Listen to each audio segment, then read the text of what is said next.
So I want to welcome you. Thank you so much for showing up to this event. It's our first kickoff to our issues webinars that are connecting to our group chat issues report that we just released based on some critical research about what motivates women to get involved in their communities beyond gender equity. We're really excited about this work that we're doing and just really honored that you have decided to dedicate some time to this.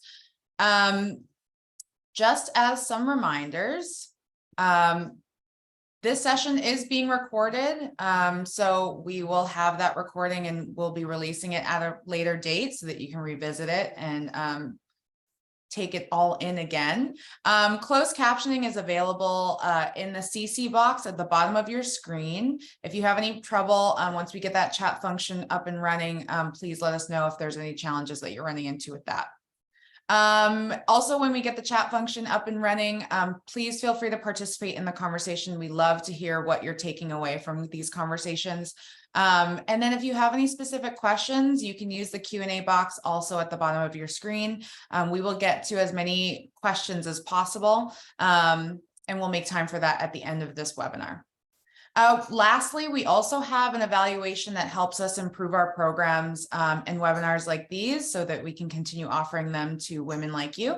And we would love if you would take the time to fill that out at the end of the session. We'll be dropping that in the chat a little bit later. So we also have an ASL interpreter joining us today. We're going to spotlight. So we'll be having the interpreter joining us on the spotlight pretty soon.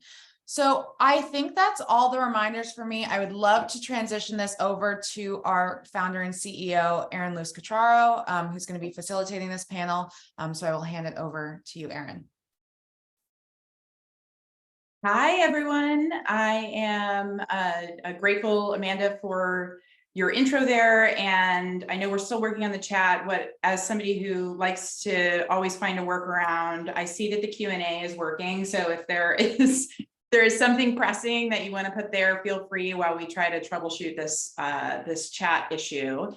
And I am thrilled to kick us off today. So this is the first of a series of events that we will be doing. I want to tell you just a little bit about She Should Run and our mission and why we do the work we do. So as many of you know, though we have a lot of folks who have registered and some of whom can be here today, but others will be watching a recording of this. So hello to you all. Telling you a little bit about She Should Run. We're a national nonpartisan organization that works to increase the number of women considering a run for public office. And this work looks really differently than what many think of in the space of women's political leadership. So we can go ahead to the next slide. And I love a good visual. So oftentimes when people think about women's political participation, they think about women who are already on the ballot. And by the way, the organizations that support women who are already on the ballot are amazing and necessary. It's those groups that women can turn to once they've made the decision to get the training and dollars that they need. We have found that prior to She Should Run, and the reason I founded She Should Run is that there's something really important to know about the field, and that is when women run for office, they win at the same rate as men. And so they need that support. And also we need more women running. And how do we get more women running?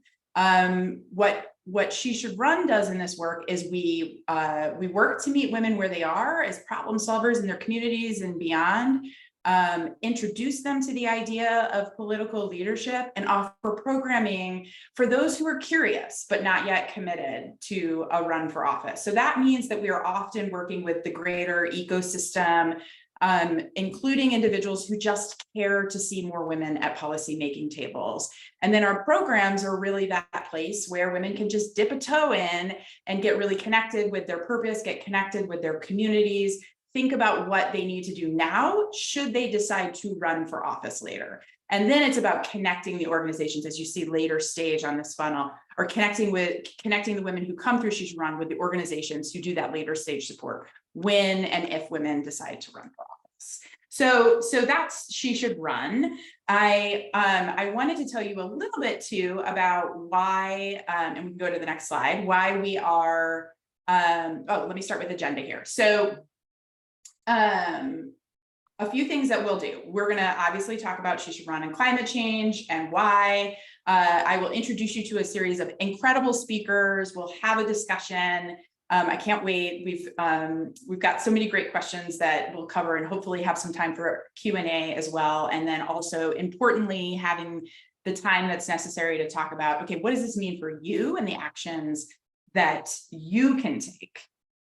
So with that, I'll dive in a little bit of why this, why now. What we have done in this work is over the series of years, we've gotten really targeted in understanding how we can support and find the women who aren't looking for us. And we did a series of research studies last year to look at the motivators of what it will take to pull women into the process. And a big takeaway was that the majority of women, while this experience looks different because women are in a monolith, but the majority of women are motivated by issues that disproportionately affect them.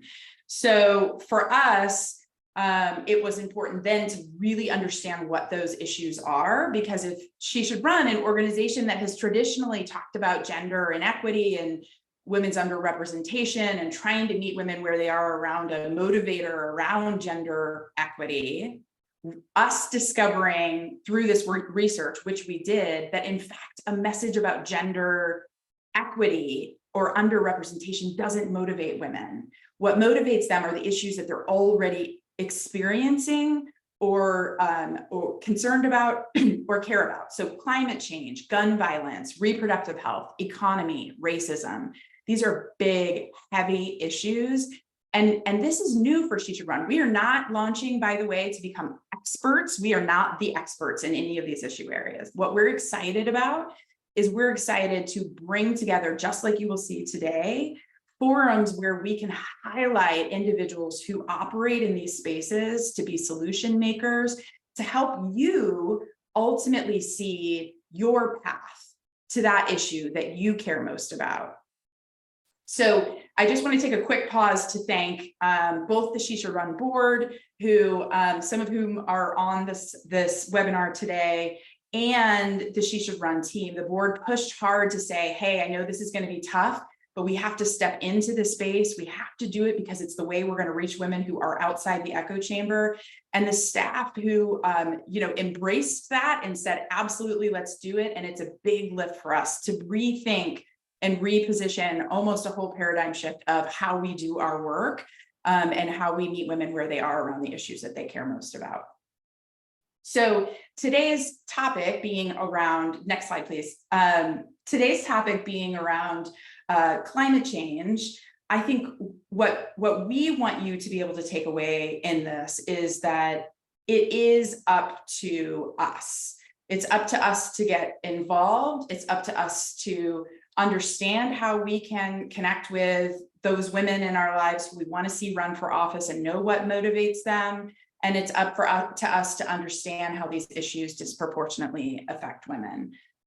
So just before I invite the speakers, I want to talk just a little bit about like a sort of grounding around climate and what we know about climate. So we can go ahead to the next slide. Thanks, y'all.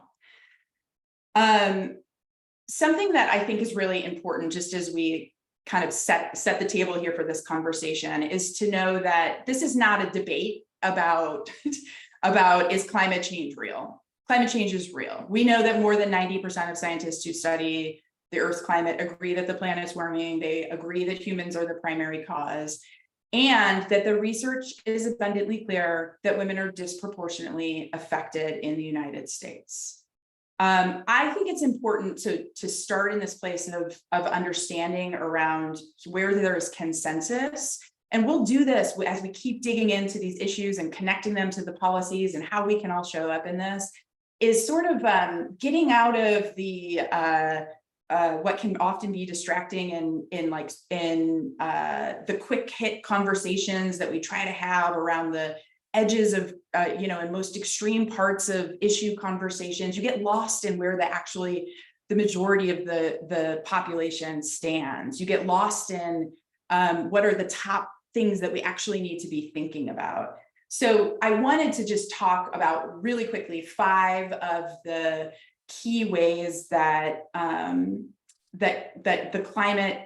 climate change disproportionately affects women. So the first is an economic impact. So we know that women are more likely to work in industries that are vulnerable to climate impacts, and climate change can then cause decreased productivity, job security, and therefore significantly affects women's economic security. The second is the very real health impact. So, you have extreme heat waves and other climate related events that have a negative effect on health, especially for vulnerable populations. And so women are likely to experience higher rates of mental health issues, of anxiety and depression related to climate-related stressors. The third is housing insecurity. So as sea levels rise and it's more and more frequent that low-income communities and communities of color, which are majority made up of women and children, are displaced, this issue of housing insecurity becomes really acute. And especially when women, you layer on top of that this reality that women are often have caretaking responsibilities that come into play with that. The fourth is access to reproductive health care. So climate change can cause increased air pollution and exposure to toxins that can have negative impacts on reproductive health. This is a reality that in addition to that, there's also, there's disruptions in our infrastructure around healthcare that impact. And the fifth is really tied back to, the work that is very close to She Should Run's heart, which is political marginalization. Women are not at the tables of policymaking around climate change the way that we need them to be. And therefore, there's limited access to that advocacy and activism. But we're working to change that, and we're going to highlight individuals that are doing that in our speakers. So go ahead to the next slide. Thank you. I want to take a moment to invite our speakers. We have 4 incredible speakers, all of very different backgrounds, and we're intentional about this to show the sort of different pathways to showing up as leaders, which is really this place that we are, that it is clear in all of these issues that it's a struggle. It can be so overwhelming that there's so many solutions out there in ways that these problems can and should be solved, that it becomes difficult to understand what your path is. And that's why we want to highlight individuals who are doing this work. So if all of our speakers could join the screen, thank you. Amazing. And I will have, I'm just going to go in the order that I'm seeing you. Allison, if you could kick us off. Welcome. Yeah. Thanks, Erin. Hi, everyone. It's so great to be here. I'm in Southern California, so I'm going to say good morning, knowing that I know it's all over the place for a lot of people. But yeah, really grateful to be here on the panel. My name is Alison Huyett. I work for Patagonia, and I've been with Patagonia since 2015. And I work on our company's mission-oriented environmental campaigns and advocacy, which kind of focuses on leveraging business resources in support of on-the-ground campaigns that are run by grassroots organizations we support through our grants program. So if you've seen our environmental films, our activism moments that you might see on our website or through our social media, our storytelling and our journals. That's my team that works on those things. And then we also support different advocacy efforts that on behalf of the company through the engagement with movement-led coalitions and business networks. And then my role specifically is to help support and build and run our climate solutions campaigns and advocacy work. Erin, do you want me to also talk about how I got into climate work as well? You know what? We'll get into that in the questions. I appreciate Oh, I'm so sorry. Did I jump ahead and like give too much of an introduction? Not at all. No, this is perfect. This Perfect. is lovely and exactly how it should be. So I will, Pargoal, why don't we go to you next? If you can come off mute and introduce yourself, that would be amazing. Hello, everyone. I'm Pargoal Arab. I'm a climate equity associate with Clean Girl Task Force, the organization that focuses on advocating for clean energy policies, clean energy technologies. My role is just to see the equity aspects. So I focus on how the energy system has impacted communities. I also focus on community health impacts and also community engagement.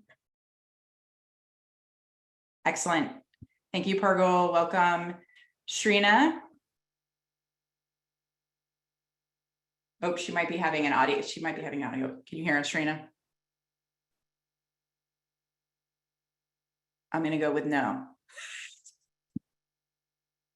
Yasmin. Hi, everyone. I'm Yassamin Ansari. I serve as the Vice Mayor of the City of Phoenix. I'm proud to be the youngest woman ever elected to the Phoenix City Council and the first Iranian American elected to public office in the state of Arizona. I have spent my entire professional career working on climate change. It's actually why I decided to run for office in the first place. And I'll get more into that. But prior to serving an elected office, I began my career as a 22-year-old working at the United Nations on the Secretary General's climate team, and then spent the next 6 years working in various capacities at the national and international level on climate issues. So very, very excited to be here. And thank you to She Should Run for hosting this. Absolutely. Welcome. And Shrina, I think your audio is up and good. Yeah, hopefully I should be okay. Hi, everyone. My name is Shrina Kurani. Very, very excited to be here. Yasmin, there's definitely a lot of parallels. I also ran for Congress because of climate. That was sort of the main reason why I sort of stepped up. So my background is as a mechanical engineer, as an entrepreneur, and I'm now an investor. I've also been working in climate since almost the beginning of my career, born and raised in Southern California, in Riverside, where growing up, I remember ash falling from the sky as something that was more of an anomaly and not something that happens every year. So most recently, I was working to democratize access to funding so we can make sure that money is allocated to the people and problems that need it most, building a platform that has now facilitated over $2 billion in capital. And like I mentioned, I ran for United States Congress this last cycle against a 30-year incumbent who has one of the worst possible environmental scores from the League of Conservation Voters. So I'm now investing in deep climate technology to help decarbonize our supply chain, from agriculture to materials to energy. So very, very excited for our conversation today. Yeah, I'm so excited about this. There's such a variety of background and sort of entry points, and we'll get into the motivators too, because I think that's super fascinating about what brought you to this work. I want to just kick off some formal questions, and I'll ask the folks who are listening in, if you have questions that you would like answered, there is that Q&A button at the bottom where you can drop questions, and we will do our best to get to those. So, so with that, Yasmin, I am curious. It's highly likely that there are many in our audience who are thinking about how to get involved, but when, how to do this, when to do this. Did you have defining moments when you knew you wanted to sort of lean into the issues, climate solution issues overall? Yes. So for me, it was definitely not something that I had planned. So when I was an undergrad, I was studying international relations and had a focus on the Middle East. And in particular, at that time was the height of what the Syrian civil war and refugee crisis. And so I was spending a lot of my effort on that issue. And I had intended post graduation, I had actually won a Fulbright and I was going to go live in Turkey for a year and work at refugee camps. Then, I'm the kind of person who applies to everything. So I applied to this other program, and it was actually a conversation that I had with the individual who I eventually went to work for. At the time, his name is Bob Orr. He's one of my mentors. He was serving as the highest ranking American at the United Nations, advising former UN Secretary General Ban Ki-moon on climate. And I remember I was like, again, senior in college, the conversation I had with him on the phone, he's like, look, if you're interested in refugee and migration issues, if you're interested in international security, like all of these things that you've been studying, what you have to realize is that climate change is the number one threat multiplier that exacerbates these crises around the world. We're only going to see these conflicts persist and get worse, and more instances of this kind of tragedy happen across the world. And so I think, it would serve you well and serve us well to have you come work and see, be part of the climate piece of this to help prevent these kinds of crises moving forward. And it was, now it's very obvious, and there's, tons of research about climate being, a destabilizer and threat multiplier. But at the time I was like, wow, it was such a wake up call for me. And that conversation really, really inspired me. So I completely changed my plans from moving to Turkey to moving to New York, working at the UN.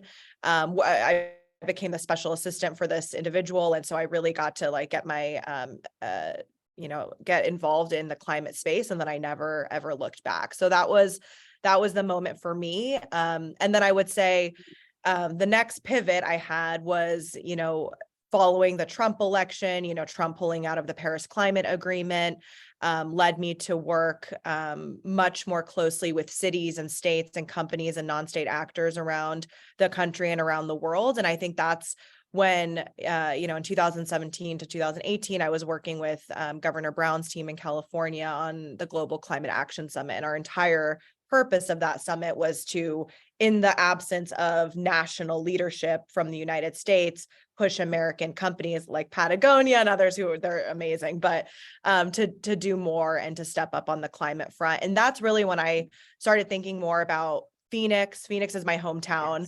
And so, I started Googling, I wonder what Phoenix is doing when it comes to climate. And at that time, you'd Google Phoenix and there's articles about how we were one of the least sustainable cities in the country. And our mayor at the time was kind of starting to change that a little bit. But yeah, so long story short, I moved back home after that climate summit and decided to get more involved locally here, decided to run for city council. I ran on a very climate focused platform, talked a lot about air pollution, extreme heat. And since I've been elected, I helped spearhead the establishment of our the country's first Office of Heat Response and Mitigation. We now have a full team at the city working on heat mitigation efforts. We passed our first ever climate action plan, and I'm very focused on transportation electrification because in Phoenix especially, but in the US overall, obviously car culture is big. And so the majority of our emissions come from fossil fuel powered vehicles. So I led the charge to create an EV roadmap. So we're installing public charging infrastructures across the city.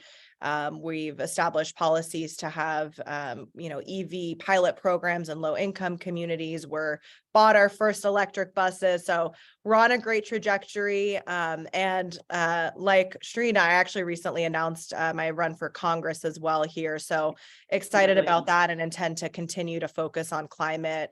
I think your list of 5 issues sums it up really well, but I think there's no question climate is top of mind for everyone. And again, it's an all-encompassing issue that affects everything from public health to national security to the economy. So Here. By the way, I just love how your reflection on this goes from this experience that you have to you Googling, how your city is addressing it, which is very real, right? You sort of assume that everybody just knows. You don't. This is how, that is a very real way that people start, all the way to all of these policies that you've implemented and advocated for. It's just incredible. Pargoal, I'd love for you to tell a little bit about your connection. And, I so appreciate, Pargoal, that you are, while early in your career, this is something that you're committed to. So tell us a little bit about yourself. It always started when I was a kid. I think, movies, TV shows, such as Animal Planet sparked my interest in environmental issues. I was especially interested in global warming. I wanted to understand the science behind it. So I did my degree in atmospheric and oceanic sciences to just understand the science and foundation of climate change and other science surrounding that. But I also learned, I did a research project it focused on public opinions attitudes towards climate change. And I learned that there's like a knowledge gap in climate change. If we don't know that much about climate change, we're not going to care about it. I think from that point on, I learned that climate change isn't just a scientific issue. It's also a social, political, economic, and public health issue. So I wanted to also just learn what is being done right now for climate change. I noticed there's a gap between scientists, policymakers, and scientists and the public. So I got my master's in climate science and policy. And from there, I did a capstone on how the COVID-19 policies impact air pollution and just the environmental justice implications. And so after that, that's how I joined my current job. I learned some of the scientific perspective, political perspective, but now I'm learning about the equity perspective. Yes. I learned that climate change impacts communities differently, some more than others, and some don't even have the resources to combat climate change. Here. And again, I'm gonna cap that with like real talk there. Talking about the shows that you see truly as kids, it sounds so obvious, but as a mom of two young girls, one of whom has a lot of curiosity, specifically about environmental issues, I'm right now dreaming about what her path will be in change making, because that's where it starts, is like, what is that inspiration point? What's that either experience you have or thing that you saw that just changed the way you think about the girl? I know, Alison, I'm going to ask you to, Shrina shared a little bit about this, but I know in your intro you didn't. I'd love to just hear what your connection is. Yeah, thanks, Erin. And I resonate with that so much too, because as a child, I was like so fascinated by nature and kind of the outside world. And so I'd say that like definitely founded my the pathway to where I am now.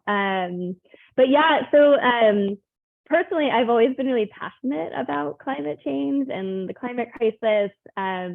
But before coming to Patagonia, my background is actually biodiversity conservation at the intersection of kind of human and wildlife conflict. So I don't actually have like this extensive background in climate, but had a lot of personal passion for it.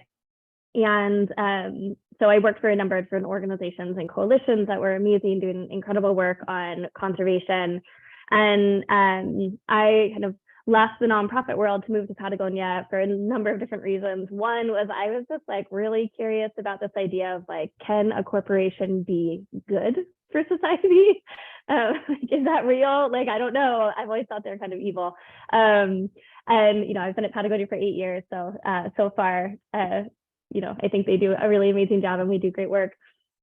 But I also really wanted to work on a broader range of issues outside of conservation, and saw kind of Patagonia as an opportunity to do more around the climate.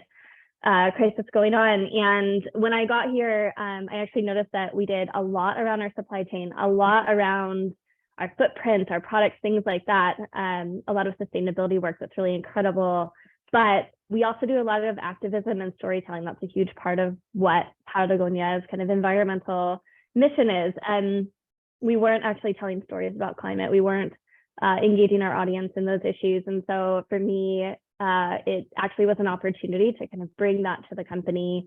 And, it just felt like a really big missed opportunity that we weren't involved in what was going on with the climate movement. And to bring the outdoor audience along, which, it's a newer issue, or maybe not newer, but we focus a lot on conservation. It's an opportunity for this audience to get more engaged, and it might be a kind of a non-traditional climate audience in a lot of ways. But over the last 8 years, they've definitely built a lot of knowledge and networks to work on these issues and to kind of help Patagonia be co-conspirators to the climate movement. And it also dovetails with my own personal passion of just, we need to address these issues. It's real. We see it and feel it every day, and people more so than others, like Pargoal mentioned. So we all need to be involved. Here. Yeah. And, Alison, what I love of you pointing out there is something that we hear from a lot of those who operate in the advocacy space is like, who are the partners that we want to bring to the table, and thinking about the creative ways, like companies like Patagonia, who is clearly leading on this, others who maybe are dipping a toe in it but trying to find their path forward. This reality that it's going to take all of us. And finding your way, you can play a role in a workplace changing their policies that influence ultimately this issue that you care about, as much as you may do that through advocacy, or you may do that through elected roles. Thank you for sharing. Yasmin, I would love to hear a little bit about how your work, which is so clearly, you have such a track record of being such a strong advocate and solution maker around these climate issues. How does that intertwine with your personal values? I'm curious. Very interesting question. How does it intertwine with my personal values? I mean, I feel like it aligns very well on a personal level. I'm just a very committed person, focused person, energetic, optimistic. And I don't know if this is going to be a separate question, but I'm going to loop it in here. I think, around, I think when it comes to climate change, it's obviously a very terrifying issue. If anyone takes the time to fully engage with reading any sort of UN climate report or science, it's terrifying. But I think I have found that while I do talk about the threats of climate change, I very much focus on this message of like optimism and the opportunity that comes with climate action.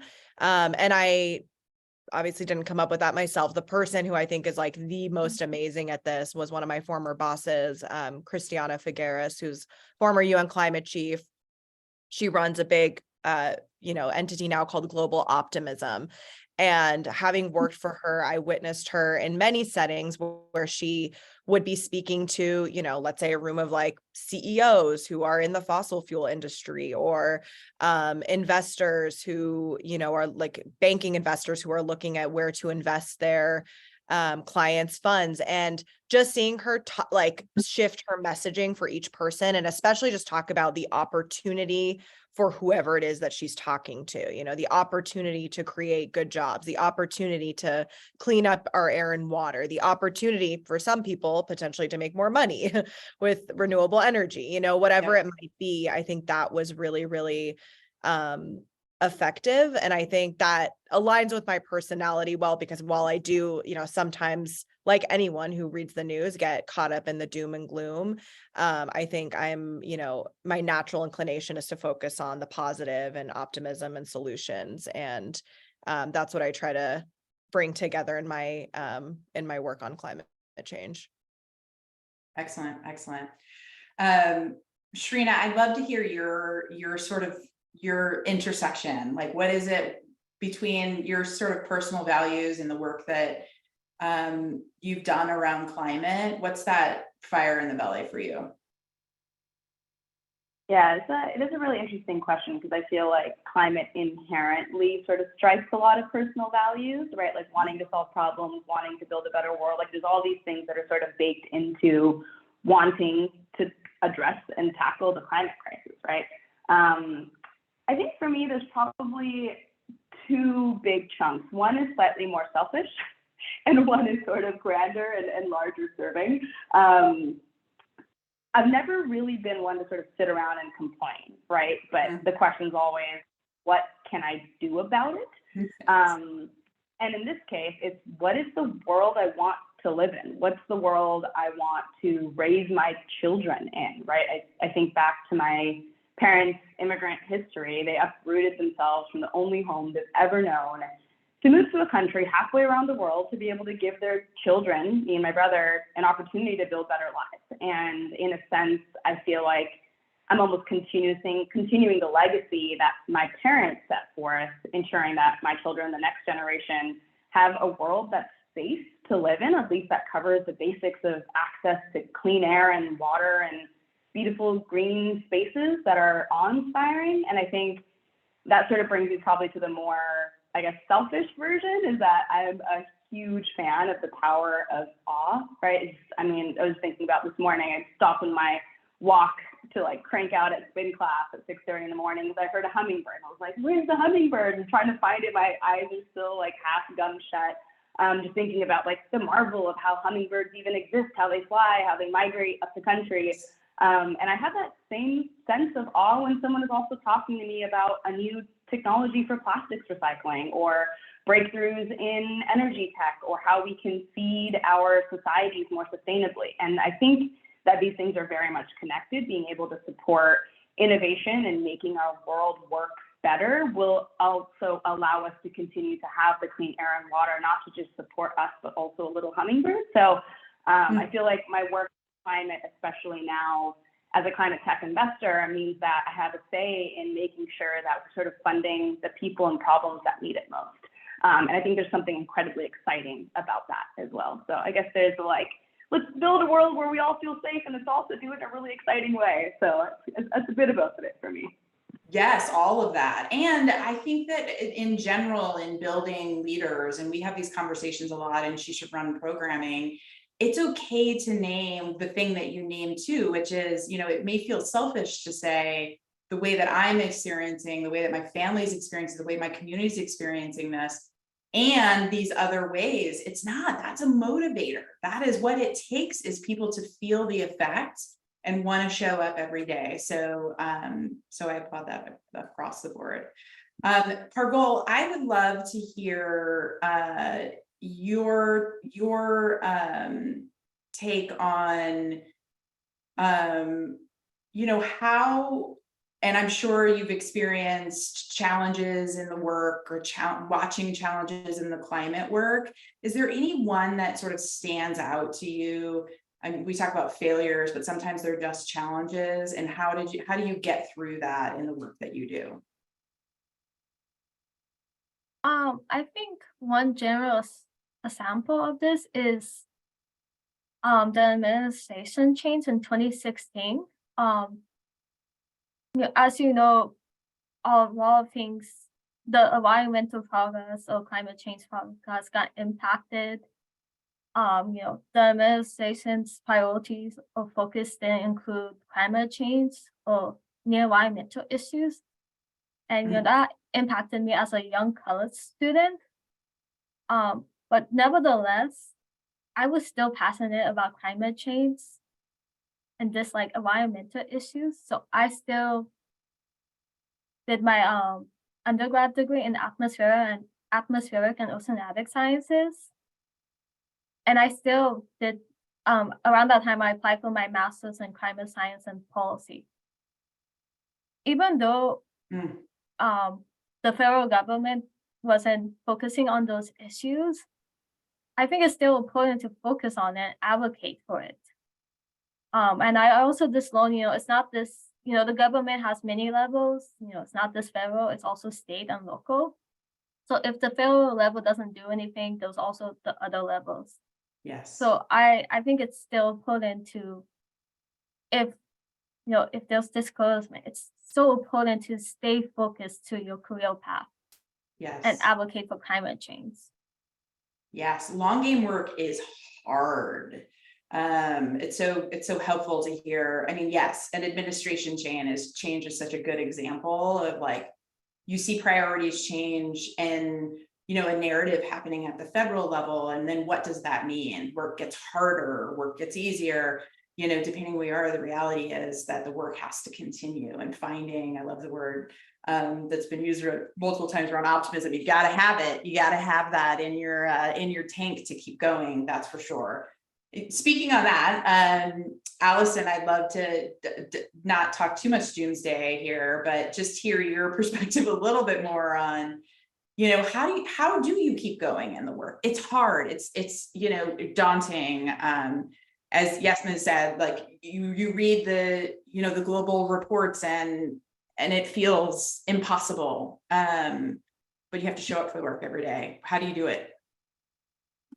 Yeah, this question is like, it's so real. And it's really hard, and I definitely get stuck.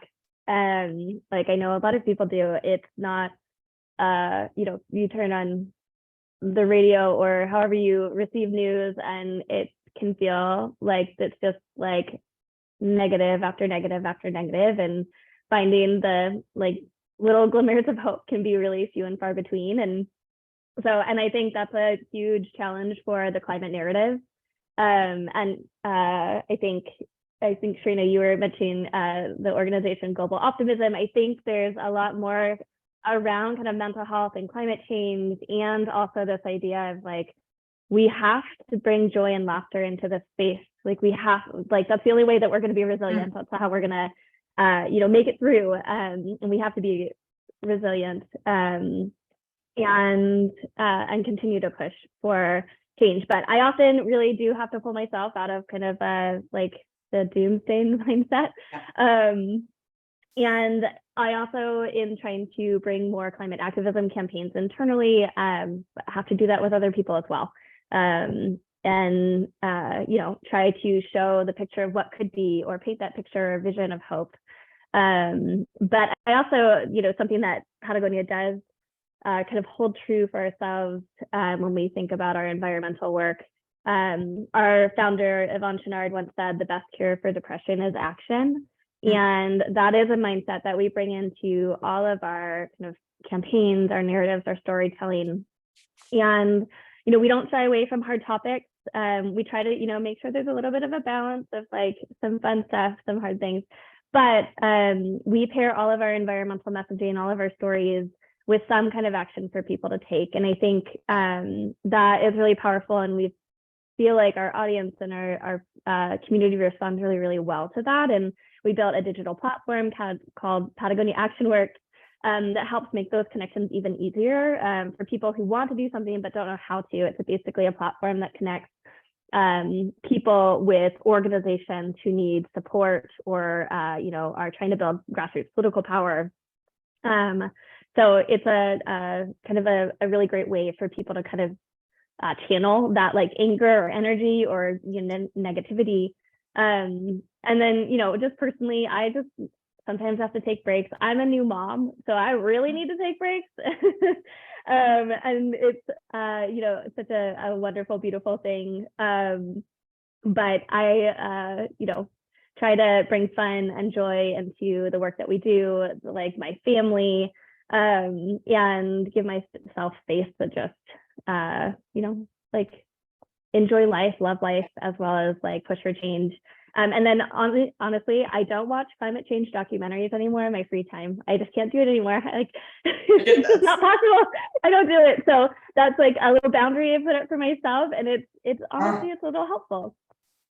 Oh, boundaries. Yes. I'm so glad that you brought boundaries, the word boundaries, into the conversation, because that is so real. And, you know, and I think no matter your issue that's sort of driving you, I do think, especially as we see so many women problem solvers through the She Should Run community, you know, you feel like you have to have this. You throw around words like tireless. We're tireless. Well, actually, no, we get tired, like real tired, and you got to take breaks, and you have to give yourself permission to refuel, to keep doing the work, because it doesn't make you, you know, less of somebody who cares to do that. It makes you somebody who's going to care better and smarter. So congratulations on being a new mom, by the way. Very important to take breaks if you get any as a new mom. Not really. Yasmin, I would love to hear your, just to stay on sort of action, because I know a lot of the folks who, you know, are listening in now, will be listening in later, are looking for their path, right? They're trying to figure out, how do I show up in this work? And I think something that we hear so often from women in the She Should Run community is like, I care. I'm, you know, especially for the most vulnerable women, you know, I'm experiencing something terrible. This is very personal to me. And I have no more time to give. I don't know how to, and if I do give time, how do I know that it's actually going to work? So I'm curious, because you sit in the role, you know, of engaging with constituents as an elected leader. What advice do you have to constituents for whoever, you know, their elected officials are, and how they can show up and be helpful to incredible climate leaders like you who sit in policymaking rooms? Yeah, that's a great question. I think what I have learned in this role is, I think city government in particular is one of the most accessible, if not the most accessible, place for any resident to get involved at different levels. And that can take a variety of forms, from coming to testify at a city council meeting. Like, I very quickly learned, like, obviously council meetings typically, I don't know what it's like in every other city, but ours are at 2:30 p.m. on a Wednesday. Every other week there's subcommittee meetings, and any individual from the public has the opportunity to come speak for 2 minutes on an item that's on the agenda. So let's say we're voting on the climate plan, or we're voting on new routes for buses.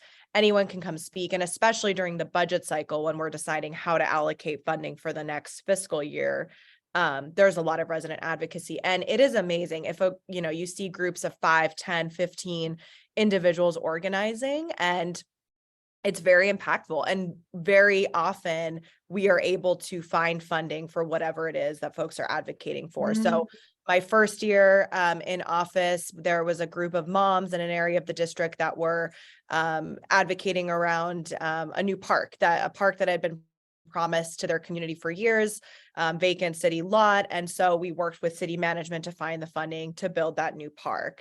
There was also, you know, local organizations. There's one in my district called the CSEPUEDE Neighborhood Association.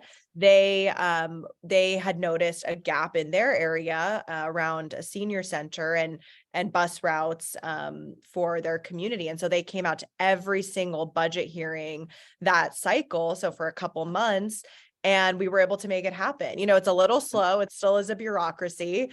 So it took about a year to get that circulator bus for their neighborhood, but we made it happen. So that's really cool. And I'm sure it's like this in most cities, but in Phoenix, we have a public engagement process with like literally everything that we do. So right now, for example, we're working on a bus rapid transit system in some areas of the city, and there are several community meetings where people can come give feedback and whatnot. And of course, then there's like a variety of different, you know, things you can get appointed to, or, you know, commissions and ways to be more involved. But I think if, you know, somebody's doing their job well as an elected official, then they will be responsive to you as a constituent, and you can like really closely work with them, which is what my team and I try to do. Oh, amazing. It's so helpful to hear how the process works. And I so appreciate you calling out this reality that change is slow, right? It just is. It's not even just the bureaucracy. This is all change. You know, you can't snap your fingers on these things as much as we would love to. You have to stick with it, but that sense of like gratification of like, we did it, celebration, when it does come is amazing. So I am going to do this, all panelists, is I'm just going to dive into some of the questions and I'll just throw it out. And if you have a response, just jump in. I'm just looking at the questions really quickly. Okay, so one question is, bear with me. Okay. How do you engage? I am hopefully not putting words in this person's mouth because I'm having a hard time seeing the exact question, but bear with me. How do you get people on board to come along with you in doing something for change around climate? Like, what are the ways to motivate? Not, you know, it's so fascinating, and I'm adding to this question a little bit, but like we've talked about this doomsday piece and how that can feel discouraging. And we've talked about optimism and how that's necessary. Any tips for people who care about climate, want to get engaged locally, want people to come with them in that effort, and how to do that? Yeah, I could. go ahead. Oh, sorry, I could jump in. I think go ahead, when it Pargoal. comes to climate change, it's really important to make that personal connection, because oftentimes climate change is viewed as a global issue, so this big issue is disconnected. Reality impacts at all levels, especially the local levels. The greatest, I think one good example is the natural disasters, such as Florida, that it's known for having hurricanes. Climate change impacts the panel of that. So if we could make that connection to the local community that's impacted by hurricanes, that will impact them personally. So making that connection could get them involved. So I think it's really important to just have that personal connection. And I think getting involved, oftentimes there are local organizations or this, try to see what your city is doing, try to attend town halls. I know national organizations, national environmental organizations often have their own chapters. So that's one example of getting involved. Yes. Make things local. Yasmin, I know you were going to jump in. Yeah, I fully agree. I mean, here, I focus, like I said, on air pollution and extreme heat, talking about someone even who doesn't buy into the climate narrative, it's hard to deny that we have poor air quality, and, American Lung Association is tells us that we're fifth nationwide for ozone pollution, and kids are getting asthma at higher levels. That's something that you can talk to a mom about at a door. Cancer rates are higher. And so just talking about that, and then immediately talking about what those solutions are: public transportation, making the city more bikeable and walkable, electric vehicles, trees. So I tend to focus on, I'll start with climate, but then I'll immediately go back down to, how it impacts somebody on a personal level as part of this. On a personal level. Yeah, that's great. Shrina, I'm going to ask you one question and then I'll turn it around to everybody to give closing remarks. You have a question here directed to you. What skills that you already had honed in climate advocacy became useful and important when you decided to run for office and then launch your campaign? Yeah, so it's a great question, and it's honestly one that I'm still reflecting on. I have to say the campaign was all encompassing, and the very real sort of talk around like boundaries and taking care of yourself. Like, I spent 6 months recovering and I'm still kind of recovering. And so it's a very real issue just around how much work that goes into it. In terms of the skills sort of stepping into the campaign, I think it really depends on, for one, what level of office you're running for and sort of the skills that level of office require, right? Whether it's going to be more, media and TV and bigger sort of on-screen types of things, whether it's going to be more door knocking, working directly with constituents, or sort of a whole range of activities depending on the type of office that you're running from, that I think take actually some quite distinct skill sets. And so I think the biggest one that was probably the most helpful for me is really liking to do my research. I think especially as women, people often don't necessarily think you know what you're talking about. And so making sure when you enter a room, you make it very clear that you know what you're talking about, I think is something that was very helpful. And so really making sure that I understood every issue that I was going to be either speaking about or addressing, really trying to get as comprehensive a view and really sort of diving in and doing my research is one of the I guess, skill sets that you could say was helpful in running. And I think the other one is honestly just, which is kind of counter to the boundary conversation we just had, is just working really freaking hard. It's unfortunately, a lot of it just comes down to grunt work, right? Especially running for higher office is a lot of fundraising, which means you're doing anywhere from 40 to 50 hours of call time, 6 months leading up to the campaign. And that doesn't include talking to voters. That doesn't include anything else. That's just fundraising. And so I guess recognizing the time that goes into that and doing the best you can to take care of yourself during that time. I really focused on making sure I got my sleep and I was eating well. Everything else fell by the wayside. That was like, I'm going to take care of getting eating. But yeah, I think it's doing your research, diving in. That was like a big one that helped me just feel confident, feel prepared, be able to look someone in the eye and be able to say, like, I know what I'm talking about. Like, Yes. You're not going to tell me that I don't. And then the second piece is, just working really, really hard and recognizing what it's going to take for you to actually sustain yourself during that period of hard work. Yes, yes. Thank you for sharing that. Okay, so we will switch to closing remarks and I will do one more plug. I know Amanda mentioned it at the beginning. We'll drop in the chat that there'll be a survey. We'll go ahead and drop that now because I think we're going to go right up to the very, very end here. And so in advance, thanking everybody for participating here. Why don't we start with Pargoal? Any closing remarks? I think it's just the same thing. Just get involved with your local community. Try to understand the issues, and from there you could start. Great, great. Alison? Yeah, I think we need everyone. We need like whatever skills, whatever you bring to the table, bring them, be creative. There's so many ways to get involved. We think about that with how we approach climate within our business. It's not just one team, it's everyone, it's multiple teams. It's bring creativity and then be imperfect. We need imperfect activism. I'm not perfect, nobody's perfect. Like we all have things that people can point to that say you're not qualified to do this, you're not like, you shouldn't be talking about this, but we need it all. So be imperfect, do imperfect activism. We do that. And then if anyone ever wants to reach out and talk more around kind of the corporate space, business space, please reach out to me. Excellent. Thank you. Thank you. Thank you. Shrina.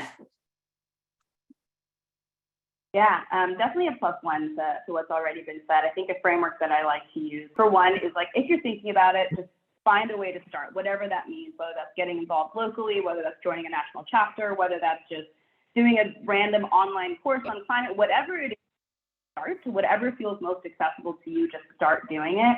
A framework that I like to use is thinking about scale. So where do you feel like you're already spending your time? And is that where you kind of want to double down in, or do you want to expand? So one way to think about it is like local, regional, national, or even international. And then the second piece is, what are things that you're already doing, the things that you already like doing that you can apply? I mean, we've talked about everything from storytelling to building technology, right? So keeping in mind that we are building effectively a better and, in a sense, kind of a new world that includes everyone and everything. And so we're going to need everyone to do everything. So whatever it is that you're already doing, that you're already good at, that you've already developed skills in, probably has some way that it can transition into climate. So just thinking about it in that context, it doesn't have to be like a full, 180 career flip. There's probably ways you can take what you're already doing and then apply it to climate. Love it. I love it. Yasmin, do you mind closing us out? Sure. I mean, I think bringing together these themes of climate and campaigns I would say, if you're thinking about running for office, definitely do it. We need more people who prioritize climate action in their campaigns to get involved at every single level. And then I would just advise, for me, I did not know much about campaigns until about 5 years ago. I was really involved with a congressional race. And like Shrina said, I literally had no idea at that time that so much of running for office is about fundraising, and that's how a candidate's time is spent. And so that experience of being around a political campaign was really helpful to me personally in understanding like, okay, this is what it means to run for office. These are the things I have to do. So when it came time, when I made my decision, I felt a lot more comfortable and I wasn't completely starting from scratch. So I would say get involved in campaigns, whether that's like in your area or around the country, find candidates you're excited about, donate to campaigns, learn how to host fundraisers, knock doors, make phone calls. Like all of that's really, really valuable experience to help train you and equip you for when it's time for you to run for office. Absolutely. I could not have said that better myself. So thank you to the panelists. I will, with that, just wrap up really quickly. Please do take our survey. And I will say, look, there are many words that are standing out. I love imperfect activism and optimism, and this reality that, that so many things are local, and, our ability to find a path to leadership around issues that we care about means leaning into our local communities. And if that is, picking a candidate or picking a cause or organization, any minutes that you can give are minutes that will add up to this change that takes time, but it is absolutely essential. So thank you everybody for participating today. Much more to come from She Should Run on all of these topics. Please do look for the other events that we're hosting, and we look forward to seeing your feedback. Thank you again, panelists. I really appreciate your time.